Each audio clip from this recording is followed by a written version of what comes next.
നമസ്കാരം, സ്മാർട്ട് ശ്രീ ക്ലാസ്സിലേക്ക് എല്ലാവർക്കും സ്വാഗതം. ഇന്ന് നമ്മൾ ആധുനിക പീരിയോഡിക് ടേബിൾ, മോഡേൺ പീരിയോഡിക് ടേബിളിലെ രണ്ടാം ഗ്രൂപ്പ് എലമെന്റ്സ് ആണ് പഠിക്കുന്നത്.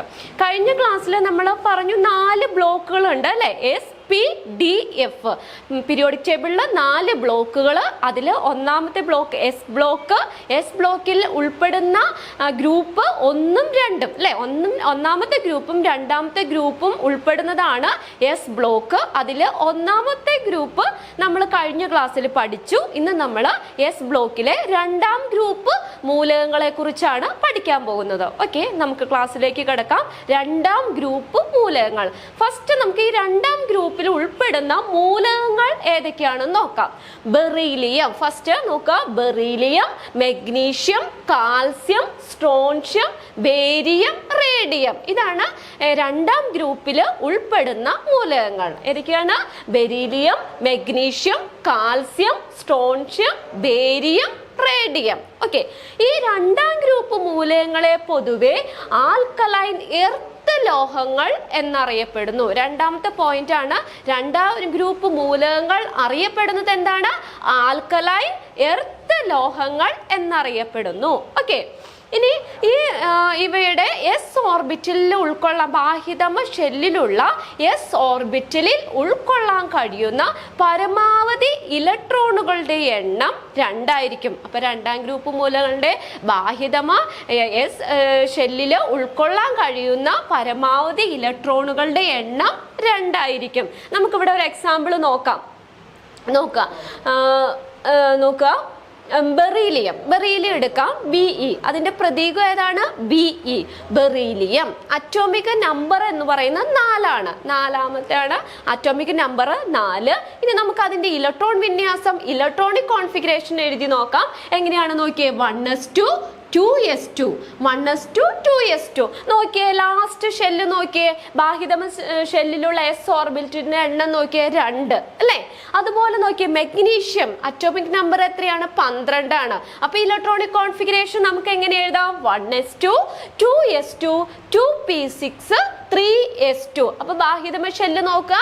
ബാഹ്യതമ ഷെല്ല് എസ്സിൽ ഉൾക്കൊള്ളുന്ന ഇലക്ട്രോണുകളുടെ എണ്ണം എത്രയാണ്? 2 ആണ്. അപ്പൊ ഇത് നമുക്ക് നോക്കാം. ബാഹ്യതമ ഷെല്ലിലെ എസ്സിലെ ഇലക്ട്രോണുകളുടെ എണ്ണം നോക്കിയിട്ട് നമുക്ക് ഏത് ഗ്രൂപ്പ് ആണെന്ന് നോക്കാം അല്ലെ? ഇവിടെ നോക്കി, ഇവിടെ 2ലും ഇതിനകത്ത് വരുന്ന ഏതാണ്? എസ്സിൽ വരുന്നത് 2 ആണ് അല്ലെ? 2 ഇലക്ട്രോൺ ആണ്. അപ്പൊ ബാഹ്യതമ ഷെല്ലിലുള്ള ഇലക്ട്രോണുകളുടെ എണ്ണം എത്രയാണ്? 2 ആയിരിക്കും. 2. ഇനി നോക്കാം, ഇവർക്കിടെ ഈ ആൽക്കലൈൻ എർത്ത് ലോഹങ്ങൾ എന്നാണ് അറിയപ്പെടുന്നത് രണ്ടാം ഗ്രൂപ്പ് മൂലകങ്ങൾ. ഇവയുടെ അയോണീകരണ എൻതാൾപ്പി കുറവാണ്. അയോണീകരണ എൻതാൾപ്പി കുറവായിരിക്കും. അതായത് ഒരു ഗ്രൂപ്പിൽ നിന്ന് മുകളിൽ നിന്ന് താഴേക്ക് വരുന്നവരും beryllium, magnesium, calcium, strontium, barium, radium അല്ലെ? ഇത്രയും മൂലകങ്ങൾ ഇതിന്റെ മുകളിൽ നിന്ന് ഗ്രൂപ്പില് മുകളിൽ നിന്ന് താഴേക്ക് വരുന്നതോറും അയോണീകരണ എൻതാൾപ്പി കുറയുന്നു. ഓക്കെ, ഇനി നോക്കാം. ഈ ആൽക്കലൈൻ എർത്ത് ലോഹങ്ങൾ പൊതുവെ വെള്ളി നിറത്തിലാണ് കാണപ്പെടുന്നത്. അതിന്റെ നിറം എന്താണ്? പൊതുവെ കാണപ്പെടുന്നത് വെള്ളി നിറത്തിലായി, സിൽവർ ആയിരിക്കും, വെള്ളി നിറത്തിലാണ് പൊതുവെ കാണപ്പെടുന്നത്. ഇനി ഇതിന്റെ ഒരു പ്രത്യേകത എന്ന് പറഞ്ഞാൽ മൃദുവാണ്. മൃദുലവും തിളക്കമുള്ളതും ആൽക്കലി ലോഹങ്ങളെക്കാൾ, അതായത് ഒന്നാം ഗ്രൂപ്പ് മൂലകങ്ങളെക്കാൾ കാഠിന്യമുള്ളതുമാണ്. അപ്പൊ എന്തൊക്കെയാണ് പ്രത്യേകത പറഞ്ഞാൽ? മൃദുവാണ്, തിളക്കമുള്ളതാണ്, ആൽക്കലി ലോഹങ്ങളെക്കാൾ കാഠിന്യം ഉള്ളതാണ്. കാഠിന്യമുള്ളവയാണ് ആൽക്കലൈൻ എർത്ത് ലോഹങ്ങൾ അല്ലെങ്കിൽ രണ്ടാം ഗ്രൂപ്പ് മൂലകങ്ങൾ. ഓക്കെ, ഇനി നമുക്ക് ഇതിനെ ഓരോന്ന് നോക്കാം. ഈ ബെറീലിയവും മെഗ്നീഷ്യവും ഉള്ള നിറം എന്ന് പറഞ്ഞാൽ ചാരനിറത്തിലാണ് കാണപ്പെടുന്നത്. ബെറീലിയം, മെഗ്നീഷ്യം എന്നിവ ചാരനിറത്തിലാണ് കാണപ്പെടുന്നത്. ഇവ ജ്വാലയ്ക്ക് നിറം നൽകുന്നില്ല. ഓക്കെ, ബെറീലിയം, മെഗ്നീഷ്യം എന്നിവ ജ്വാലയ്ക്ക് നിറം നൽകുന്നില്ല. ഇനി ഇത് 3ഉം ഇമ്പോർട്ടന്റ് ആണ്, പ്രീവിയസ് ഇയറിൽ ചോദിച്ചിട്ടുണ്ട്. കാൽസ്യം ജ്വാലയ്ക്ക് നൽകുന്ന നിറം ഏതാണ്? ചുടുകട്ടയുടെ നിറമാണ്. കാൽസ്യം ജ്വാലയ്ക്ക് നൽകുന്ന നിറം ഏതാണ്? ചുടുകട്ടയുടെ നിറം. സ്ട്രോൺഷ്യം കടും ചുവപ്പ് നിറമാണ് നൽകുന്നത്. ജ്വാലയ്ക്ക് നൽകുന്ന നിറം ഏതാണ്? കടും ചുവപ്പ് നിറം. ബേരിയം ആപ്പിൾ പച്ച നിറം. ബേരിയം ജ്വാലയ്ക്ക് നൽകുന്ന നിറം എന്ന് പറയുന്നത് ആപ്പിൾ പച്ച നിറം. അപ്പൊ അതിന്റെ 3ഉം ജ്വാലയ്ക്ക് നൽകുന്ന നിറങ്ങൾ ഏതാണെന്നൊന്ന് മനസ്സിലാക്കി വെക്കുക. ഓക്കെ, ഇനി നമ്മൾ പറഞ്ഞു ഈ ആൽക്കലൈൻ എർത്ത് ലോഹങ്ങൾക്ക് ക്രിയാശീലത കുറവായിരിക്കും. പിന്നെ ഗ്രൂപ്പിൽ മുകളിൽ നിന്ന് താഴേക്ക് വരുന്തോറും ക്രിയാശീലത വർദ്ധിച്ചു വരുന്നു. അപ്പൊ ഇത്രയും പോയിന്റ്സ് ആണ് നമ്മൾ രണ്ടാം ഗ്രൂപ്പ് മൂലകങ്ങളെ കുറിച്ച് പഠിക്കാനുള്ളത്. പ്രധാനമായിട്ടും രണ്ടാം ഗ്രൂപ്പ് മൂലകങ്ങൾ ഏതൊക്കെയാണെന്ന് മനസ്സിലാക്കുക. അതിന് പറയുന്ന മറ്റൊരു പേര് ഏതാണ്? ആൽക്കലൈൻ എർത്ത് ലോഹങ്ങൾ എന്നറിയപ്പെടുന്നു. പിന്നെ ഇതിനകത്ത് അതിന്റെ പ്രത്യേകതകൾ മൃദുവാണ്, തിളക്കമുള്ളതാണ്, ആൽക്കലി ലോഹങ്ങളെക്കാൾ കാഠിന്യമുള്ളതാണ്. പിന്നെ അത് ഓരോന്നും ജ്വാലയ്ക്ക് നൽകുന്ന നിറങ്ങളും ഒന്ന് മനസ്സിലാക്കി വെക്കുക. ഓക്കെ, ഇനി നമുക്ക് നോക്കാം. ഇനി കാൽസ്യം, സ്ട്രോൺഷ്യം, ബേരിയം എന്നിവ ജലവുമായി പ്രവർത്തിച്ച് ഹൈഡ്രോക്സൈഡുകൾ ഉണ്ടാകുന്നു. ഏതൊക്കെയാണ്? കാൽസ്യം, സ്ട്രോൺഷ്യം, ബേരിയം എന്നിവ ജലവുമായി പ്രവർത്തിച്ച് ഹൈഡ്രോക്സൈഡുകൾ ഉണ്ടാക്കുന്നു. കാൽസ്യം, സ്ട്രോൺഷ്യം, ബേരിയം എന്നിവ വായുവുമായി പ്രവർത്തിച്ച് ഓക്സൈഡും നൈട്രൈഡും ഉണ്ടാക്കുന്നു. അത് രണ്ടും നോട്ട് ചെയ്യണം. കാൽസ്യം, സ്ട്രോൺഷ്യം, ബേരിയം എന്നിവ വായുവുമായി പ്രവർത്തിച്ച് ഓക്സൈഡും നൈട്രൈഡും ഉണ്ടാക്കുന്നു. ഈ ലോഹങ്ങള്, അതായത് ആൽക്കലൈൻ എർത്ത് ലോഹങ്ങൾ ഉയർന്ന ഊഷ്മാവിൽ ഹാലജനുമായിട്ട് പ്രവർത്തിച്ച് ഹാലൈഡുകൾ ഉണ്ടാകുന്നു. ഹാലജനുമായിട്ട് പ്രവർത്തിച്ച് എന്താണ്? ഹാലൈഡുകൾ ഉണ്ടാകുന്നു. ഇവിടെ നോക്കാം, ഈ ബെറീലിയം ഒഴികെയുള്ള ലോഹങ്ങൾ, ബെറീലിയം ഒഴികെ ബാക്കി ഇങ്ങോട്ട് magnesium, calcium, strontium, barium, radium ഒഴികെയുള്ള മറ്റു ലോഹങ്ങൾ ചൂടാക്കുമ്പോൾ ഹൈഡ്രജനുമായിട്ട് സംയോജിച്ചിട്ട് ഹൈഡ്രൈഡുകൾ ഉണ്ടാക്കുന്നു. അപ്പൊ ഈ ബെറീലിയം ഒഴികെയുള്ള മറ്റു മൂലകങ്ങൾ എന്ത് ചെയ്യുന്നു?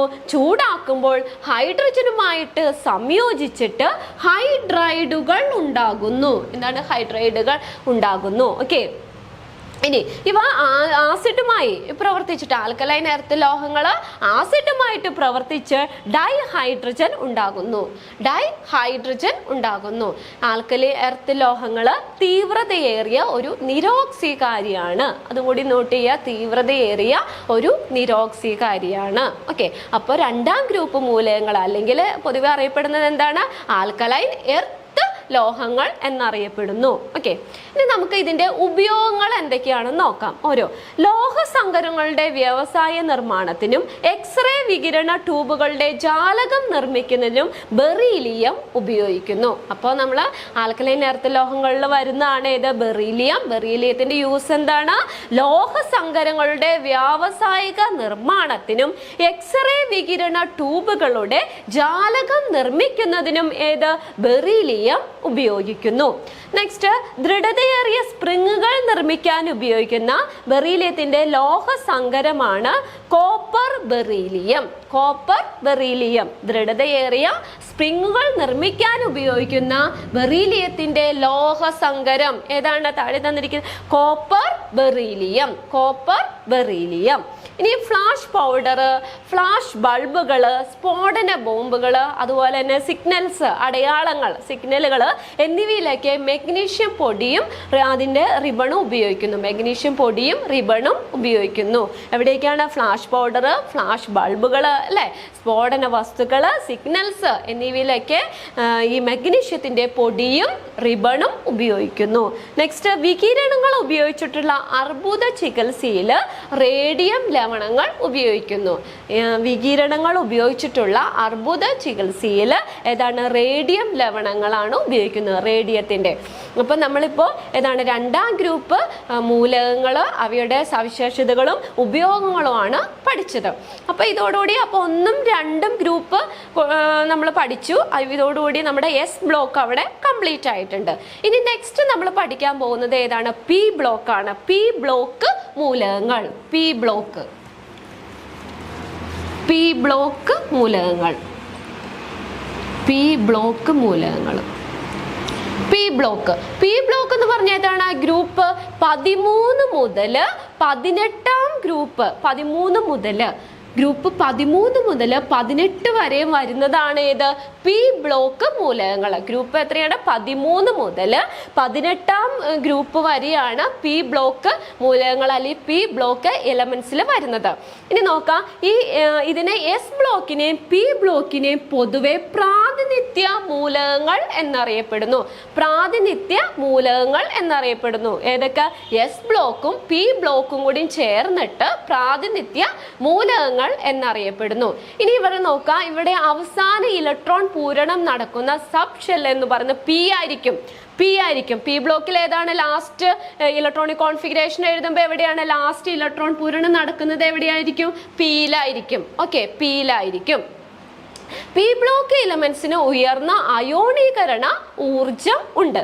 ഉയർന്ന അയോണീകരണ ഊർജം ഉണ്ട്. പി ബ്ലോക്ക് എലമെന്റ്സിൽ ഉയർന്ന അയോണീകരണ ഊർജം ഉണ്ട്. ഉയർന്ന അയോണീകരണ ഊർജം.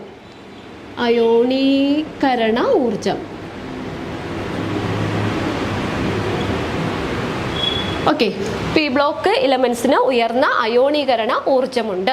ഇനി നോക്കാം, ഏറ്റവും ഇമ്പോർട്ടൻ്റ് ആയിട്ട് ഒരു പോയിന്റ് ആണ് ഇലക്ട്രോൺ നെഗറ്റിവിറ്റി ഏറ്റവും കൂടിയ മൂലകം ഉൾപ്പെടുന്ന ഗ്രൂപ്പ് ഏതാണ്? പി ബ്ലോക്ക് ആണ്. അപ്പൊ ഇലക്ട്രോൺ നെഗറ്റിവിറ്റി ഏറ്റവും കൂടിയ മൂലകം ഉൾപ്പെടുന്ന ഗ്രൂപ്പാണ് ഏത്? P block. ഇനി ഈ പി ബ്ലോക്കിൽ നമ്മൾ എഴുതുമ്പോൾ ഇതിന്റെ ഗ്രൂപ്പ് നമ്പർ നമുക്ക് കണ്ടുപിടിക്കാനായിട്ട് പി ബ്ലോക്കിൽ നമ്മൾ എഴുതുമ്പോൾ ബാഹ്യ എസ് പി സബ് ഷെല്ല് നോക്കാം. അതിൻ്റെ ബാഹ്യ എസ് പി സബ് ഷെല്ലിലെ എസ് പിയിലെയും എസിലെയും പിയിലെയും സബ് ഷെല്ലിലെ ലാസ്റ്റത്തെ ബാഹ്യ എസ് പി സബ് ഷെല്ലുകളിലെ ഇലക്ട്രോണുകളുടെ എണ്ണം നമ്മൾ കൂട്ടുക. ഈ ഇലക്ട്രോണുകളുടെ എണ്ണം കൂട്ടിയതിനോടുകൂടി അതിൻ്റെ കൂടെ 10 കൂട്ടുന്നതായിരിക്കും അവയുടെ ഗ്രൂപ്പ്. ഓക്കെ, എങ്ങനെയാണ് നമ്മൾ മനസ്സിലാക്കുന്നത്? പി ബ്ലോക്ക് എലിമെന്റ്സിന്റെ ഗ്രൂപ്പ് നമ്മൾ ഏത് ഗ്രൂപ്പിലാണ് വരുന്നതെന്ന് മനസ്സിലാക്കാനായിട്ട് ബാഹ്യ എസ് പി ഷെല്ല്, ബാഹ്യ സബ് ഷെല്ല് എസ് പിയിലെ ബാഹ്യ ലാസ്റ്റ് വരുന്ന എസ് പി ഷെല്ലിലെ സബ് ഷെല്ലിലെ നമ്മൾ എന്ത് ചെയ്യണം? അതിൻ്റെ ഇലക്ട്രോൺ എണ്ണം കൂട്ടുക. ആ എണ്ണത്തോടൊപ്പം എന്ത് ചെയ്യണം? 10 കൂടിയും ആഡ് ചെയ്യുക, 10 കൂടിയും ആഡ് ചെയ്യുന്നതായിരിക്കും അവരുടെ ഗ്രൂപ്പ് നമ്പർ. നമുക്ക് എക്സാമ്പിൾ എഴുതാം. കാർബൺ C6 നോക്കാം. കാർബൺ, അപ്പൊ ഇതിന്റെ നമ്മുടെ ഇലക്ട്രോണിക് കോൺഫിഗറേഷൻ എങ്ങനെ എഴുതും? 1s2 2s2 2p എത്ര വരും? 6 അല്ലേ? 2 6 ആയി. അത് നമുക്കപ്പോൾ ഇലക്ട്രോണിന്റെ എണ്ണം കൂട്ടാം. ബാഹ്യ ഇലക്ട്രോണിന്റെ എസിലെയും പിയിലെയും അല്ലേ? എസിലെയും പിയിലെയും 2 + 2 എത്ര വരുന്നു? 4 ആയി. 2 + 2 എന്ന് പറഞ്ഞാൽ 4 ആയി. അതിൻ്റെ കൂടെ എത്ര കൂട്ടണം? 10 കൂട്ടണം. അപ്പൊ 4 + 10 എത്ര വരും? 14. അപ്പൊ ഇവര് ഏത് ഗ്രൂപ്പിലാണ് വരുന്നത്? കാർബൺ ഏത് ഗ്രൂപ്പിലാണ് വരുന്നത്? ഈ പി ബ്ലോക്കിലാണ് വരുന്നത്. പി ബ്ലോക്കിലെ ഗ്രൂപ്പ് 14ാമത്തെ ഗ്രൂപ്പിലായിരിക്കും വരുന്നത്. ക്ലിയർ ആണല്ലോ? അപ്പൊ നോക്കാം, ഇങ്ങനെ ഇലക്ട്രോണിക് കോൺഫിഗറേഷൻ എഴുതുക. എന്നിട്ട് അതില് ബാഹ്യ എസ് പി ഷെല്ല് നോക്കുക. അതിൽ ഇലക്ട്രോണുകളിൽ കൂട്ടിയതിന് ശേഷം അതിൻ്റെ ഒപ്പം നമ്മൾ 10 കൂടി ആഡ് ചെയ്യുക. അപ്പൊ എത്ര വരും? ഇവിടെ നമ്മൾ 4 + 10 14. അപ്പൊ അത് എത്രാമത്തെ ഗ്രൂപ്പിലാണ് ഉൾപ്പെടുന്നതാണ്? കാർബൺ 14ാം ഗ്രൂപ്പിലാണ് കാർബൺ വരുന്നത്. ഓക്കെ, ഇതുപോലെ നമുക്ക് അടുത്ത് വേണമെങ്കിൽ എഴുതാം. അലൂമിനിയത്തിന്റെ 13 ആണ്. അപ്പൊ electronic configuration 1s2 2s2 2p6 3s2 3p1 വരും അല്ലേ? 3p1. അപ്പോൾ നമ്മൾ ലാസ്റ്റ് ഇത് നമ്മൾ കൂട്ടുമ്പോൾ എത്രയും ബാഹ്യ സബ് ഷെല്ലിൽ വരുന്നത് 2+. വേണമെങ്കിൽ നമുക്കൊന്ന് ക്ലിയർ ആവാം, നമുക്ക് ചെയ്തു നോക്കാം. അലൂമിനിയത്തിന്റെ എത്രയാണ്? അറ്റോമിക് നമ്പർ എത്രയാണ്? 13 ആണ്. അപ്പോൾ electronic configuration 1s2 2s2 2p6 3s2 3p1 നോക്കുക. അപ്പൊ അവസാനം SP നോക്കുക. എത്ര വരും? 2 + 1 2 + 1 = 3. അതിൻ്റെ കൂടെ എത്രയും കൂടി കൂട്ടണം? 10 കൂടി കൂട്ടണം. അപ്പൊ എത്രയായി? 3 + 10 30 13 അല്ലേ? 2 + 1 3 3 + 10 13 13. അപ്പൊ നോക്കുക, അലൂമിനിയം ഏത് ഗ്രൂപ്പിലാണ് ഉൾപ്പെടുന്നത്? 13ാം ഗ്രൂപ്പ് മൂലകമാണ്. ഓക്കെ, ഇങ്ങനെ നമുക്ക് പി ബ്ലോക്ക് എലമെന്റ്സ് ഏത് ഗ്രൂപ്പിലാണ് വരുന്നതെന്ന് കണ്ടുപിടിക്കാം. ഓക്കെ, ഇനി നമുക്ക് പി ബ്ലോക്കിൽ വരുന്ന ഓരോ ഗ്രൂപ്പിനെ കുറിച്ച് ഡീറ്റെയിൽ ആയിട്ട് പഠിക്കാം. പി ബ്ലോക്ക് മൂലകങ്ങൾ എന്ന് പറഞ്ഞാൽ നമ്മൾ പറഞ്ഞ ഗ്രൂപ്പ് എവിടെ മുതലാണ് 13 മുതൽ 18 വരെ വരുന്നതാണ് പി ബ്ലോക്ക് മൂലകങ്ങൾ. അതിൽ ഒന്നാമത്തെ 13ാമത്തെ ഗ്രൂപ്പ് നമുക്ക് നോക്കാം. 13ാം ഗ്രൂപ്പ് മൂലകങ്ങൾ. 13ാം ഗ്രൂപ്പിൽ വരുന്ന ഇലമെന്റ്സ് മൂലകങ്ങൾ നോക്കാം. Boron, aluminium, gallium, indium, thallium, nihonium. ഒന്നോട് നോക്കുക. Boron, aluminium, gallium, indium, thallium, nihonium. ഇവയാണ് 13ാം ഗ്രൂപ്പ് മൂലകങ്ങൾ എന്നറിയപ്പെടുന്നത്. ഓക്കെ, ഇത് നോക്കുക. ഫസ്റ്റ് ബി, അതായത് ബോറോൺ. പ്രതീകം ഏതാണ്? ബി ആണ്. ബോറോൺ. രണ്ടാമത്തെ അലൂമിനിയം, എ അല്ല പ്രതീകം. അപ്പൊ ഇതിനെ പൊതുവെ ബോറോൺ കുടുംബം അല്ലെങ്കിൽ അലൂമിനിയം കുടുംബം എന്നറിയപ്പെടുന്നു. അപ്പൊ ചോദിക്കാം, താഴെ തന്നിരിക്കുന്നവയിൽ ബോറോൺ കുടുംബം എന്നറിയപ്പെടുന്ന ഗ്രൂപ്പ് ഏതാണ്? ഏത് ഗ്രൂപ്പാണ് ബോറോൺ കുടുംബം എന്നറിയപ്പെടുന്നത്? 13ാം ഗ്രൂപ്പ് അല്ലെ. 13ാം ഗ്രൂപ്പ് മൂലകങ്ങൾ പൊതുവെ ബോറോൺ കുടുംബം അല്ലെങ്കിൽ അലൂമിനിയം കുടുംബം എന്നറിയപ്പെടുന്നു. അതിലെ ഫസ്റ്റ് ഇലമെന്റ് ഏതാ വരുന്ന മൂലകം ഏതാണ്? ബോറോൺ അല്ലെ. അതുകൊണ്ട് ബോറോൺ കുടുംബം അല്ലെങ്കിൽ അലൂമിനിയം കുടുംബം എന്നറിയപ്പെടുന്നു. നോക്കാം, ഈ ബോറോൺ എന്ന് പറയുന്ന ഒരു മാതൃക അലോഹമാണ്. പിന്നെ ഒരു ദുർബലമായ മൂലകമാണ് ബോറോൺ. അപ്പൊ ബോറോൺ ഒരു മാതൃക അലോഹമാണ്, അതുപോലെ തന്നെ ദുർബലമായ ഒരു മൂലകമാണ് ബോറോൺ. നോക്കാം, ഭൂവൽക്കത്തിൽ ഏറ്റവും കൂടുതൽ കാണപ്പെടുന്ന മൂലകം എന്ന് പറയുന്ന അലൂമിനിയമാണ്. അപ്പൊ ഭൂവൽക്കത്തിൽ ഏറ്റവും കൂടുതൽ കാണപ്പെടുന്ന മൂലകം ഏതാണ്? അലൂമിനിയം. അലൂമിനിയത്തിന്റെ ധാതുക്കളാണ് ബോക്സൈറ്റും ക്രയോലൈറ്റും. ബോക്സൈറ്റും ക്രയോലൈറ്റും അലൂമിനിയത്തിന്റെ ധാതുക്കളാണ്. ഭൂവൽക്കത്തിൽ ഏറ്റവും കൂടുതൽ കാണപ്പെടുന്ന മൂലകം ഏതാണ്? അലൂമിനിയം. അലൂമിനിയത്തിന്റെ 2 ധാതുക്കളാണ് ഏതൊക്കെ? ബോക്സൈറ്റും ക്രയോലൈറ്റും. ഇനി നെക്സ്റ്റ് ഇവിടെ നോക്കാം, ഗാലിയം, ഇൻഡിയം, താലിയം. ഇത് 3 ഇലമെന്റ്സും ഈ 3 മൂലകങ്ങളും പ്രകൃതിയിൽ വളരെ ദുർലഭമായി കാണപ്പെടുന്ന മൂലകങ്ങളാണ്. ഗാലിയം, ഇൻഡിയം, താലിയം ഇവ പ്രകൃതിയിൽ ദുർലഭമായി കാണപ്പെടുന്ന മൂലകങ്ങളാണ്. ഇനി നമുക്ക് ഇതിനകത്ത് വരുന്ന നിഹോണിയം നോക്കാം. നിഹോണിയം എന്ന് പറഞ്ഞു കഴിഞ്ഞാൽ 113ാമത്തെ ഇലമെന്റ് ആണ്. അപ്പൊ നോക്കാം, പീരിയോഡിക് ടേബിളില് 113ാമത്തെ ഇലമെന്റ് ഏതാണ്? നിഹോണിയം. പ്രതീകം എന്താണ്? NH. പ്രതീകം NH ആണ്. 113ാമത്തെ ഇലമെന്റ് ആണ്. ഭാരം വെയിറ്റ് 286 ഗ്രാം വെയിറ്റ് ആണുള്ളത്. 286 ഗ്രാം വെയിറ്റ് ഉണ്ട്. ഇത് കൃത്രിമമായി നിർമ്മിച്ചെടുത്ത റേഡിയോ ആക്റ്റീവ് മൂലകമാണ് നിഹോണിയം. കൃത്രിമമായി നിർമ്മിച്ചെടുത്ത റേഡിയോ ആക്റ്റീവ് മൂലകമാണ് നിഹോണിയം. ഏഷ്യയിൽ നിന്ന് കണ്ടെത്തിയ ആദ്യ മൂലകം. ക്വസ്റ്റ്യൻ നോക്കുക, ഏഷ്യയിൽ നിന്ന് കണ്ടെത്തിയ ആദ്യ മൂലകമാണ് നിഹോണിയം. എത്രാമത്തെയാണ്? 113ാമത്തെ ഇലമെന്റ് ആണ്. കൃത്രിമമായി നിർമ്മിച്ചെടുത്ത ആദ്യത്തെ റേഡിയോ ആക്റ്റീവ് മൂലകം. കൃത്രിമമായി നിർമ്മിച്ചെടുത്ത റേഡിയോ ആക്റ്റീവ് മൂലകമാണ് നിഹോണിയം. ഏഷ്യയിൽ നിന്ന് കണ്ടെത്തിയ ആദ്യ മൂലകം. ഏഷ്യയിൽ നിന്ന് കണ്ടെത്തിയ ആദ്യ മൂലകമാണ് നിഹോണിയം. ഓക്കെ, ഇനി നെക്സ്റ്റ് ബോറോൺ. ബോറോണിനെ കുറിച്ച് നോക്കാം.